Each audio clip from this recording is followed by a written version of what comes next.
बिस्मिल्लाहिर्रहमानिर्रहीम। अस्सलाम वालेकुम नाज़रीन, मैं अहमद फ़वाद हूँ और आप मेरा यूट्यूब चैनल देख रहे हैं। नाज़रीन, 4-5 बड़ी इंपॉर्टेंट डेवलपमेंट्स हुई हैं अदालती महाज पर, आपके साथ मैंने शेयर करनी है।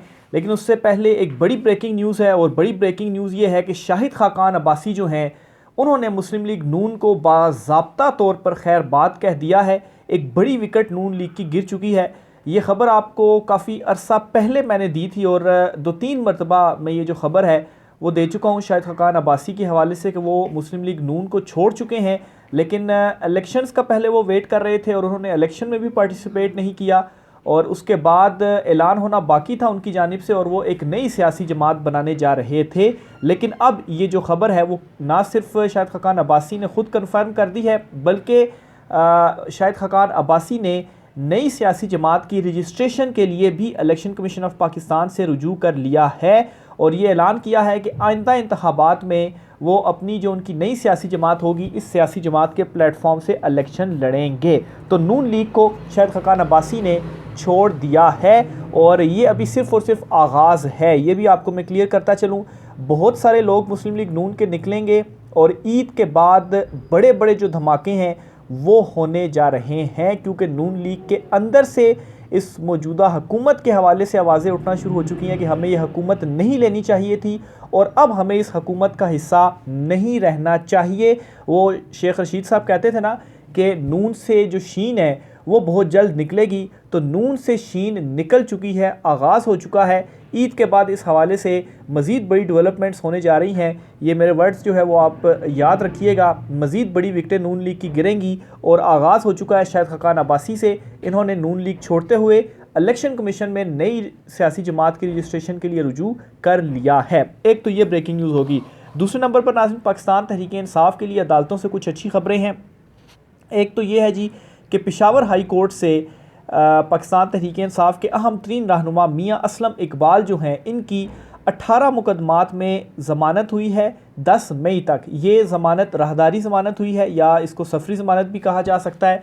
इसमें होता है कि एक सूबे से आप अगर ये सफरी ज़मानत लेते हैं तो उसमें होता है जी कि जो मुतलका अदालत होती है, यानी कि अगर पंजाब में कहीं मुकदमा दर्ज है तो लाहौर हाई कोर्ट में पेश होने के लिए दूसरे सूबे की अदालत आपको वक्त दे देती है कि ठीक है, इतने टाइम के लिए आपको हम सफरी या राहदारी ज़मानत दे देते हैं, आप जाकर मुतलका अदालत में पेश हो जाएं। तो इनके ख़िलाफ़ जो मुकदमात थे 18 मुकदमात थे, और साथ में ये भी है कि किसी भी मुकदमे में इनको गिरफ़्तार करने से रोका गया है, और 10 मई तक इनकी राहदारी ज़मानत मंजूर हुई है, और अब ये मुतलका अदालतों में जाएंगे। इससे पहले हमाद अज़हर साहब मंजर आम पर आ चुके हैं, आज़म स्वाति साहब जो हैं पाकिस्तान तहरीक इंसाफ के, वो मंजर आम पर आ चुके हैं। शिबली फराज जो कि काफ़ी अरसे से रूपोश थे, वो भी मंजर आम पर आ चुके हैं। तो आहिस्ता आहिस्ता पाकिस्तान तहरीक इंसाफ के जो रहनुमा हैं वो भी मंजर आम पर आना शुरू हो चुके हैं, और अदालतों में जाकर जो रिलीफ़ है या जो अपने मुकदमात के हवाले से ज़मानत वगैरह है, उसके लिए कानूनी महाज के ऊपर भी वो उन्होंने एक्टिव होना शुरू कर दिया है। मासवाए मुराद सईद साहब के, वो अभी तक मंजर आम पर नहीं आए, लेकिन मेरे ख़्याल से अगर उनको ज़मानत मिल भी जाती है तो उसके बावजूद भी शायद उनको वो गिरफ़्तारी से शायद ना बच में, उनको गिरफ़्तार किया ही किया जाएगा। बहरहाल अभी तक वो रूपोश ही हैं। तो मियाँ असलम इकबाल के हवाले से ये अहम तरीन ख़बर थी। फिर इसी तरीके से नाज़रीन, आज एक और बड़ी डेवलपमेंट हुई है सेनेट इंतखाबात के हवाले से। कल सेनेट इंतखाबात होने जा रहे हैं, लेकिन पाकिस्तान तहरीक इंसाफ ने इन सेनेट इंतखाबात को इस्लामाबाद हाई कोर्ट में चैलेंज कर दिया, और ये कहा है कि इसे मुलतवी किया जाए। बुनियादी तौर पर जो मौक़िफ़ है वो यही है कि एक तो इलेक्शन कमीशन ऑफ पाकिस्तान दोहरा रवैया इस वक्त अपना रहा है। केपी सेनेट इंतखाबात उसने नहीं करवाए 11 सीटों के ऊपर, और इस वजह से नहीं करवाए कि केपी जो असम्बली है वो मुकम्मल नहीं है, यानी कि जो मखसूस नशिस्तें हैं उन मखसूस नशिस्तों के ऊपर अभी हल्फ नहीं हुआ। लेकिन दूसरी तरफ कल सेनेट इंतखाबात वो करवाने जा रहा है, हालांकि सेनेट भी जो ऐवान है वो मुकम्मल नहीं है। इससे पहले भी वो इंतखाबात करवा चुका है असम्बली में, वो भी ऐवान मुकम्मल नहीं था। तो वहाँ पर तो चूँकि PDM को शायद फ़ायदा हो रहा था, इसलिए कोई टस मस ना हुआ इलेक्शन कमीशन ऑफ पाकिस्तान। लेकिन यहाँ पर बिल्कुल एक तरफ़ा तौर पर जो इक़दाम हैं वो उठाए जा रहे थे। तो इस सारे मामले को इस्लामाबाद हाई कोर्ट में चैलेंज किया गया। चीफ जस्टिस आमिर फ़ारूक साहब ने इस केस की समाअत की और नोटिस जारी कर दिए हैं, और नोटिस जारी करते हुए केस की समाअत गैर मुइना मुद्दत तक मुलतवी कर दी है। अब यहाँ पर मसला ये है कि एक तरफ तो चीफ जस्टिस आमिर फ़ारूक साहब नोटिस तो जारी करते हैं, और एतराज़ात पहले रजिस्ट्रार ऑफिस की जानिब से पाकिस्तान तहरीक इंसाफ की इस दरख्वास्त के ऊपर आयद किए गए थे, लेकिन फिर एतराज़ात के साथ ये समाअत हुई, एतराज़ात दूर किए गए और नोटिस जारी किए गए। तो एक तरफ तो नोटिस जारी होते हैं और दूसरी तरफ समाअत गैर मुअय्यना मुद्दत के लिए मुलतवी हो जाती है। अब अगर गैर मुअय्यना मुद्दत के लिए हुई है और अगर ये कल समाअत के लिए मुकर्रर नहीं होती और कल जो है वो इलेक्शन मुलतवी करने के हवाले से कोई ऑर्डर नहीं आता, तो फिर तो ये गैर एक तरह से जो दरख्वास्त है वो कल के बाद गैर मौसर हो जाएगी, क्योंकि कल तो इलेक्शन हो जाएंगे और मेन दरख्वास्त ये थी जी कि इलेक्शन मुलतवी किया जाए। अब इलेक्शन होने के बाद ये दरख्वास्त आप ख़ुद सोचें कि इसका क्या हैसियत होगी कि इलेक्शन मुलतवी हों। इलेक्शन तो हो चुके हैं, हुए इलेक्शन को कैसे मुलतवी किया जाए। तो मेरे ख्याल से जी चीफ जस्टिस आमिर फ़ारूक साहब पहले फ़ैसले महफूज करने के हवाले से काफ़ी ज़्यादा उनके हवाले से कहा जाता था कि फ़ैसले महफूज कर लेते थे और तब सुनाते थे जब बहुत देर हो जाती थी। ख़ास तौर पर इमरान खान साहब के मुकदमात में इमरान खान साहब कई मरतबा इनके ऊपर अदम एतमाद कर चुके हैं। फिर इस्लामाबाद हाई कोर्ट के 6 जजिस ने जो लेटर लिखा है उसमें वो एक पूरी चार्जशीट है चीफ जस्टिस आमिर फ़ारूक साहब के ऊपर कि उनको बार बार मामले से आगाह किया गया, लेकिन उन्होंने मामला को जो है वो सॉल्व नहीं किया। तो बहरहाल ये एक इम्पॉर्टेंट डेवलपमेंट हुई है इस केस के अंदर। पीटीआई ने एटलीस्ट चलें अदालत से रुजू भी किया है। लेकिन दूसरी तरफ क्या हुआ है जी कि justice Mohsin Akhtar Kiani Islamabad high court के जो सीनियर जज हैं, यानी कि चीफ जस्टिस आमिर फ़ारूक साहब के बाद जस्टिस मोहसिन अख्तर कियानी सीनियर जज हैं और चीफ जस्टिस आमिर फ़ारूक साहब अगर आगे सुप्रीम कोर्ट में जाते हैं तो चीफ जस्टिस फिर जस्टिस मोहसिन अख्तर कियानी साहब ने बनना है। तो जस्टिस मोहसिन अख्तर कियानी साहब के अगेंस्ट एक और शिकायत दर्ज की गई है सुप्रीम जुडिशल कौंसल में। पहले शिकायत के 1-2 मुदरजात जो हैं वो आप सुन लें, फिर मज़ीद इसके ऊपर मैं आता हूँ जी। अच्छा, इसमें ये कहा गया जी कि जस्टिस मोहसिन अख्तर कियानी ने रियासत मुखालिफ एजेंडा अपनाया। जस्टिस मोहसिन अख्तर कियानी ने साथी जजों को भी साथ मिलाया। जस्टिस मोहसिन अख्तर कियानी के ख़िलाफ़ कार्रवाई अमल में लाई जाए और फौरी तौर पर इन्हें बतौर जज के काम करने से रोका जाए। तो 2 बेसिक इल्ज़ामात हैं जी। एक तो अपने जो साथी जजिस थे इनको वर्गलाया और अपने साथ जो है वो मिलाया, कैसे मिलाया, और साथ ही जी की रियासत मुखालिफ एजेंडा। तो ये लेटर के बाद ये जो शिकायत है जस्टिस मोहसिन अख्तर कियानी साहब के अगेंस्ट वो दर्ज हुई है। तो और दूसरी तरफ ये भी बताता चलूँ कि इससे पहले भी जस्टिस मोहसिन अख्तर कियानी साहब के अगेंस्ट जो शिकायत हैं वो सुप्रीम जुडिशल कौंसल में दर्ज की गई हैं। तो अब इनको टारगेट किया जा रहा है। और ये दर्ज किसने कराई है जी दरख्वास्त? साबिक secretary Islamabad high court bar हैं वकास मलिक साहब, उनकी जानिब से ये दरख्वास्त दायर की गई है। इसी तरह की एक जस्टिस शौकत अजीज़ सिद्दीकी के अगेंस्ट भी दरख्वास्त दायर की गई थी जब उन्होंने इसी नोयत का जो एक बयान था वो दिया था और फिर बतौर जज उनको हटा दिया गया।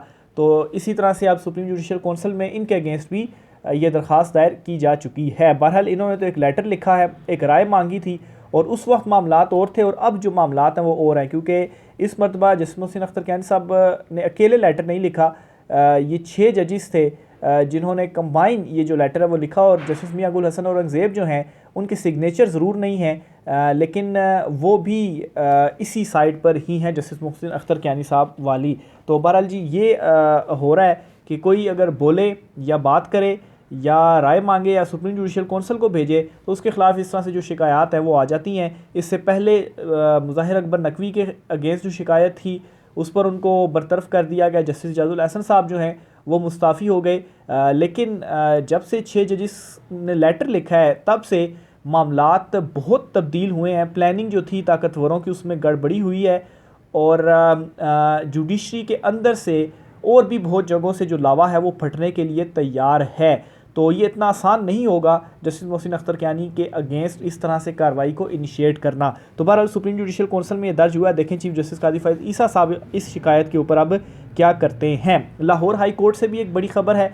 लाहौर हाई कोर्ट के चीफ जस्टिस जो हैं जस्टिस शहजाद साहब अभी हाल ही में वो तैनात हुए हैं चीफ जस्टिस। इससे पहले अमीर भट्टी साहब थे, वो रिटायर हो गए हैं। बहरहाल एक केस था इनके सामने, एक वकील ने दौरान समाअत जज से बदतमीज़ी की थी और ये बदतमीज़ी पर तौहीन अदालत की कार्रवाई थी जो कि आज चलाई गई लाहौर हाई कोर्ट में।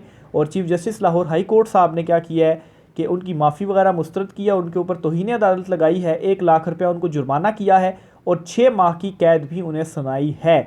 और इस हवाले से भी आपको बताता चलूँ कि वो जो वकील साहब थे उन्होंने बाकायदा तौर पर हाथ जोड़कर अदालत से माफ़ी मांगी, लेकिन चीफ जस्टिस साहब की जानिब से कहा गया कि उनके आगे हाथ नहीं जोड़े जाएं, जो कानून है उसके मुताबिक मामलात को आगे ले जाया जाएगा और ये जो सज़ा है वो सुना दी गई है उनकी जानिब से। तो ये भी एक और इम्पोर्टेंट डेवलपमेंट थी जी जो कि लाहौर हाई कोर्ट में हुई है। सिकंदर सुल्तान राजा साहब के हवाले से भी बड़ी ख़बर है, वो भी आपके साथ में शेयर करता चलूँ जी। एक अहम तरीन केस था। इस केस में उनको नोटिस जो हैं वो हुए, अच्छा ये वही जो सेनेट इंतखाबात वाला उसमें उनको नोटिस हुए हैं। अच्छा, जस्टिस मियां गुल हसन औरंगज़ेब साहब की अदालत में भी आज एक बड़ा अहम जो केस है वो सुना गया और ये बेसिकली इमरान खान साहब की बुशरा बीबी से मुलाकात कराने के हवाले से है। अदालत ने इससे पहले हुक्म दिया था कि इमरान खान साहब और बुशरा बीबी की जो मुलाकात है वो करवाई जाए और ईद वाले दिन भी इनकी जो मुलाकात है वो करवाई जाए, लेकिन उससे पहले वाली जो मुलाकात थी वो अडयाला जेल की जानिब से जो है वो नहीं करवाई गई। तो इस पर पाकिस्तान तहरीक इंसाफ जो है वो एक दरख्वास्त लेकर आई कि अदालती हुक्म के बावजूद इन दोनों की जो मुलाकात है वो नहीं करवाई गई। तो इस पर जस्टिस मियां गुल हसन औरंगज़ेब साहब ने ये कहा है कि तौहीन अदालत की दरख्वास्त दायर करें और हम इसके ऊपर कार्रवाई करेंगे और अदालती जो अहकामात हैं इनको नज़रअंदाज नहीं किया जा सकता। सुप्रीटेंडेंट अडयाला जेल के ख़िलाफ़ ऑलरेडी तौहीन अदालत के जो मैटर्स हैं वो पेंडिंग है इस्लामाबाद हाई कोर्ट में, और ये एक और मैटर आ गया और अब जस्टिस मियां गुल हसन औरंगज़ेब साहब की अदालत में आ गया है और इसे अभी ईद के बाद रखा गया है और एडवोकेट जनरल से इस मामले के ऊपर रिपोर्ट तलब की गई है कि आखिर रिपोर्ट दी जाए कि क्यों इमरान खान साहब और बुशरा बीबी की जो मुलाकात है वो नहीं करवाई गई अदालती हुक्म के बावजूद। तो ईद के बाद अदालती महाज से भी बड़ी बड़ी जो खबरें हैं वो सामने आने जा रही हैं। एक तो सुप्रीटेंडेंट अडयाला जेल जो हैं उनके अगेंस्ट अब कोई 3-4 दरखास्तें इकट्ठी हो गई हैं तौहीन अदालत की और उसमें कार्रवाई इनिशियल लेवल के ऊपर शुरू हो चुकी है। तो उनका बचना इस वक्त मुझे मुश्किल नज़र आ रहा है। और दूसरा ये कि इमरान खान साहब के जो मुकदमे हैं वो भी ईद के बाद एक एक दो बिल्कुल जो है वो इख्तिताम तक पहुँच गए इमरान खान साहब के मुकदमात। बस उनमें एक दो समातें और होनी है। साइफ़र देख लें या इद्दत वाला केस देख लें, तोशा खाना में तो ऑलरेडी सज़ा मुअत्तल हो चुकी है, लेकिन उसमें भी समातें होंगी क्योंकि वो फ़ैसला कालादम करार दिलवाना है पाकिस्तान तहरीक इंसाफ ने। और फिर 190 मिलियन पाउंड का जो केस है वो भी करीब करीब ही लग गया। अगर उसमें भी सज़ा होती है तो आगे आके हाई कोर्ट में वो चैलेंज होगा, उस केस में भी कुछ नहीं है, वो भी उड़ जाएगा। तो ईद के बाद अदालती महाज से बहुत बड़ी बड़ी जो डेवलपमेंट्स हैं वो सामने आएंगी। तो बहरहाल एक तो ये आज डेवलपमेंट सामने आ गई है कि मुलाकात नहीं करवाई, तो जस्टिस मियां गुल हसन औरंगज़ेब साहब ने भी ये तौहीन अदालत का जो अंदिया है वो दे दिया है। नेक्स्ट समात पर अब मांगी गई है ईद के बाद अब होगी रिपोर्ट एडवोकेट जनरल से कि बताए जी कि आखिर क्यों अदालती अहकामात की खिलाफ वर्जी की जा रही है, और सेटिस्फाई ना किया गया तो फिर उसके बाद दमादम मस्त कलंदर होने जा रहा है सुप्रीटेंडेंट अडयाला जेल का भी। Chief justice Peshawar high court साहब की जानिब से बड़े इंपॉर्टेंट आप कहें कि जो बयान है उनकी जानिब से दिया गया है और बेसिकली अलविदाई फुल कोर्ट था उनके एजाज़ में, चूँकि chief justice Peshawar high court Mohammad Ibrahim Khan जो हैं वो रिटायर होने जा रहे हैं और बिल्कुल कुछ दिन रह गए उनकी रिटायरमेंट को। कुछ दिन पहले उन्होंने एक लेटर भी लिखा था चीफ जस्टिस काजी फ़ाइज़ ईसा को और गिला किया था कि क्यों उनको नज़रअंदाज किया गया। सीनियरिटी में उनका नंबर आता था, उसके बावजूद सुप्रीम कोर्ट ऑफ पाकिस्तान में इनको तैनात नहीं किया गया और अभी तक जो असामियाँ हैं वो खाली हैं। और चीफ जस्टिस काजी फ़ाइज़ ईसा साहब जो हैं वो चीफ जस्टिस उमर अता बंदयाल के दौर पर उस वक्त तो लेटर्स लिखते थे चीफ साहब को कि सीनियरिटी का असूल मद्देनज़र रखा जाए, और इतने दिन गुजर चुके हैं अभी तक जजिस को तैनात नहीं किया गया। तो जितने दिन वो उस वक्त अपने लेटर में जो है वो मेंशन किया करते थे उससे कई ज़्यादा दिन अभी गुजर चुके हैं, लेकिन सुप्रीम कोर्ट ऑफ पाकिस्तान में अभी तक जो असामियाँ हैं वो खाली हैं। तो बहरहाल जी chief justice Peshawar high court ने जाते जाते ये कहा है कि हमने कानून के मुताबिक फ़ैसले किए मगर हमें सियासी जमात से मंसूब किया गया। सियासी जमात किससे जी? पाकिस्तान तहरीक इंसाफ से, क्योंकि ज़्यादा रिलीफ पाकिस्तान तहरीक इंसाफ को पेशावर हाई कोर्ट से मिला है। तो इस पर चीफ साहब ने कहा है जी कि हमने तो सिर्फ कानून के मुताबिक फ़ैसले किए हैं। अब सारे अगर आप फेक मुकदमे एक ही जमात के अगेंस्ट बनाएंगे तो कानून ने तो फ़ैसले करने हैं और कानून के मुताबिक हमने फ़ैसले करने हैं, तो उसमें ज़ाहिर सी बात है उनको रिलीफ मिलना ही मिलना है। लेकिन इसके बीच में वो गिला भी कर रहे हैं कि हमने कानून के मुताबिक जो ये फ़ैसले दिए और रिलीफ दिया, इसकी सज़ा शायद वो ये कहना चाह रहे हैं कि मुझे ये मिली है कि सुप्रीम कोर्ट में ये नहीं जा पाए, क्योंकि वो लेटर लिखना और फिर ये वाला इनका बयान देना तो इनडायरेक्टली जो इशारा है वो उसी तरफ इनकी जानिब से किया जा रहा है। तो बहरहाल जी ये आज की कुछ अहम तरीन तफसीलात थी। राय का इज़हार कीजिएगा। आज की व्लॉग से इतना ही, इजाज़त दीजिए। अल्लाह हाफ़िज़।